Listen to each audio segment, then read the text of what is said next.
আসসালামু আলাইকুম। মাহে রমাদানের শুভেচ্ছা জানিয়ে আজকের ভিডিওটি শুরু করছি।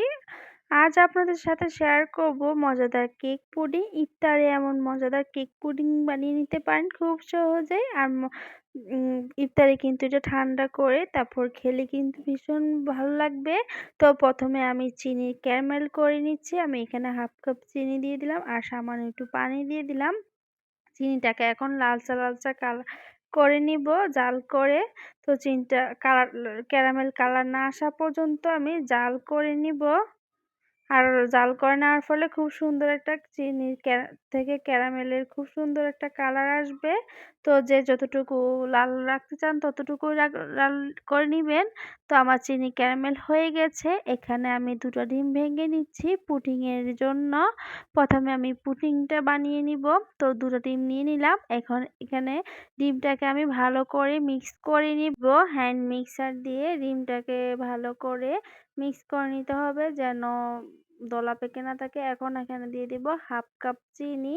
তো চিনিটা আমি দিয়ে আবার ভালো করে মিক্স করে নিচ্ছি ডিমটার সাথে যেন চিনিটা ভালোভাবে গলে যায় সেই পর্যন্তই কিন্তু চিনি নাড়তে হবে। তো ভালো করে নেড়ে আমি মিক্স করে নিচ্ছি। তো ভালো করে মিক্সারটা দিয়ে মিক্স করে নিতে হবে। তো আমার মিক্স করা হয়ে গেছে। এখন এখানে আমি 1 কাপ গরুর দুধ দিয়ে দিচ্ছি। গরুর দুধ দিয়ে আবারও ডিমটার সাথে দুধটাকে বেশ ভালোভাবে নেড়ে মিক্স করে নিচ্ছি। এখন এখানে দিয়ে দিব সামান্য পরিমাণ লবণ। লবণটা দিলে মিষ্টি খাবারে কিন্তু ভালো লাগে। যাদের পছন্দ না তারা এটা স্কিপ করবেন। তো আমি ভালো করে মিক্স করে নিচ্ছি আবারও। তো আমার মিক্স করা হয়ে গেছে ভালো করে। খু এ আমার পুডিংটা রেডি করে নিয়েছি। এখন আমি 2 প্যাকেট বিস্কিট নিয়ে নিয়েছি। অরেঞ্জ ফ্লেভারের বিস্কিট। তো আমি কেক আর পুডিং যেহেতু বানাবো অরেঞ্জ ফ্লেভারের বিস্কুটটা নিয়ে নিয়েছি।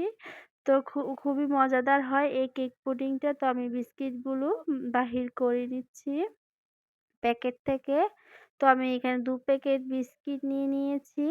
তো যে যতটুকু পরিমাণ বানাতে চান ততটুকুই নিয়ে নিবেন। তারপর আমি বিস্কিটগুলো ভেঙে নিচ্ছি।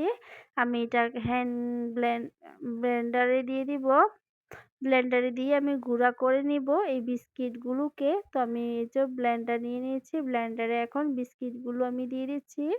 আর ব্লেন্ডারে গুঁড়া করে নিলে বিস্কিটগুলো খুব সহজেই কিন্তু উম একদম গুঁড়া হয়ে যাবে। কোনো বিস্কিট থাকবে না। খুব সুন্দরভাবে ব্লেন্ডারে দিলে গুঁড়াটা হয়ে আমি বিস্কিটটাকে এখন নেওয়া হয়ে গেছে। যেগুলো ভাঙা হয়নি সেগুলো আবার ভেঙে দিলাম। তো বিস্কিটগুলো আবার গুঁড়া করা হয়ে গেছে। তো আমি এখন বিস্কিটের গুঁড়াগুলো একটা বাটিতে নিয়ে নিচ্ছি। এখন আমি এখানে দুধ দিয়ে দিচ্ছি। দুধ দিয়ে আমি বিস্কিটের গুঁড়োটা গুলিয়ে নিব কেকের জন্য। আপনারা চাইলে এখানে পানিও দিতে পারেন। দুধটা দিলে ভালো টেস্ট আসে। আর গরুর দুধ না থাকলে গুঁড়া দুধ পানি দিয়ে গুলিয়ে তারপরে দিতে পারেন।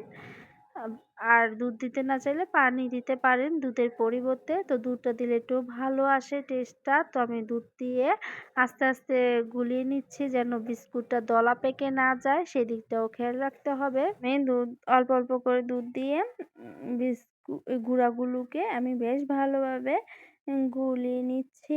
আর বেশি পাতলাও করব না আবার বেশি আঠালোও রাখবো না। এই তো আমি অল্প অল্প করে দুধ দিয়ে ভালো করে মিশিয়ে নিচ্ছি। আর আঠালো একটা ব্যাটার তৈরি করে নিব। বেশি আঠালো না আবার বেশি পাতলাও না। এই তো আমার ব্যাটারটা রেডি হয়ে গেছে।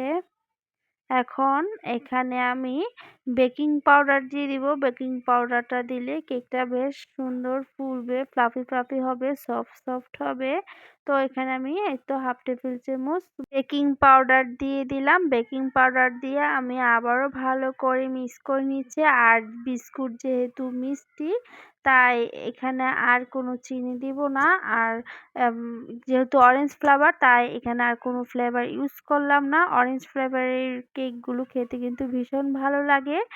তো এই তো আমার কেকটাও ব্যাটার হয়ে গেছে। এখন আমি ক্যারামেলের বাটিটা নিয়ে নিয়েছি যেটাতে ক্যারামেল করেছিলাম। এখন আমি পুডিংটা আমি প্রথমে ঢেলে দিচ্ছি। পুডিংটা ছেঁকে নিলে ভালো হয়। ডিমের যে অংশগুলো সেগুলো বাহির হয়ে যাবে। যে এক্সট্রা যে লোট অংশটা থাকে ডিমের সেটা কিন্তু বাহির হয়ে যাবে আর পিওর ভাবে পুডিংটা পড়ে যাবে। তো আমি পাতিলে একটা পানি দিয়ে স্ট্যান্ড দিয়ে বসিয়ে রেখেছিলাম। তো পুডিং এর বাটিটা আমি বসিয়ে দিচ্ছি। পানিটা বেশ ভালোভাবে ফুটে উঠেছে। তো বসিয়ে দিলাম। প্রথমে আমি পুডিংটা বেক করে নিয়েছি। এখন কেকের ব্যাটারটা ঢেলে দিচ্ছি। হ্যাঁ, পুডিংটা হালকা যখন জমাট বেঁধে আসে তারপর আমি কেকের পুডিংটা দিচ্ছি। কেকের যে ব্যাটারটা, তো পুডিংয়ের উপর কেকের ব্যাটারটা দিয়ে দিলাম। একটা কাঠি দিয়ে নেড়ে দিলাম। দিয়ে এখন আবারও ঢেকে দিব। এভাবে আমি প্রায় ২০ থেকে ২৫ মিনিট কেকটা দেওয়ার পর বেক করে নিব। এই তো হয়ে গেছে আমার কেক পুডিং। তো আমি ফ্রিজে রেখে এটা ঠান্ডা করে নিয়েছি। তো এখন আমি কেটে নিচ্ছি। গরম অবস্থায় কাটতে যাবেন না। গরম অবস্থায় কাটতে গেলে দেখা যাবে ঢালার পর কেক পুডিংটা ভেঙে যাচ্ছে। তো ঠান্ডা করে নিতে হবে। আমি ফ্রিজে রেখে ঠান্ডা করে নিয়েছি। এখন আমি চারকোনা চাকু নিয়ে নিয়েছি। আস্তে আস্তে ঘুরিয়ে চারপাশ থেকে খুলে নিব। তো তাড়াহুড়ো করতে যাবেন না। তাড়াহুড়ো করতে গেলে দেখা যাবে ভেঙে যাবে। আস্তে আস্তে আমি চাকুটা দিয়ে ঘুরিয়ে ঘুরিয়ে কেক পুডিংটা খুলে নিচ্ছি। তো খুলে নিলাম। এখন একটা প্লেট নিয়ে নিলাম। প্লেটে ঢেলে নিয়েছি। এই তো হয়ে গেছে আমার কেক পুডিং। এটা ফ্রিজে রেখে ঠান্ডা ঠান্ডা এই কেক পুডিংটা ইফতারে খেতে কিন্তু ভীষণ ভালো লাগবে। খুবই মজাদার একটি পুডিং। একবার হলেও বাসায় বানিয়ে দেখবেন। খুবই মজা লাগবে এই ইফতারের সময়। এই তো আমার খুব সুন্দর হয়েছে কালারটাও দেখতে কেক পুডিং। তো কেমন হয়েছে বন্ধুরা কমেন্ট করে জানাবেন। আর কেমন লেগেছে ভিডিওটা বন্ধুরা কমেন্ট করে জানাবেন। তো আপনাদেরকে একটা খুব সহজ কেক পুডিং ইফতারে ঠান্ডার ডেজার্ট একটা রেসিপি করে দেখালাম। এখন আমি কেক পুডিংটাকে কেটে নিচ্ছি চাকু দিয়ে। কেক পুডিংটা দেখতেও যেমন সুন্দর হয়েছে তেমন সফটও হয়েছিল। খেতে ভীষণ মজার হয়েছিল। তো আমি কেক পুডিংটা কেটে নিচ্ছি। তো দেখতে পাচ্ছেন কতটা সফট হয়েছে এই কেক পুডিংটা। তো আপনারা এই ঠান্ডা ঠান্ডা পুডিং খেতে কিন্তু ভীষণ ভালো লাগবে সারাদিন রোজা রাখার পর যখন ইফতারে খাওয়া হবে। এই তো খুবই সুন্দর নিচে কেক উপরে হচ্ছে পুডিং। ছাড়াও খুব পছন্দ করবে এই কেক পুডিংটি বা খুবই হেলদি একটি খাবার। যারা এখনো কেক পুডিংটা ট্রাই করেনি একবার হলেও ট্রাই করবেন।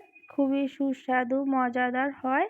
মন প্রাণ জুড়িয়ে যাবে ইফতারের সময় এই পুডিংটা খেলে।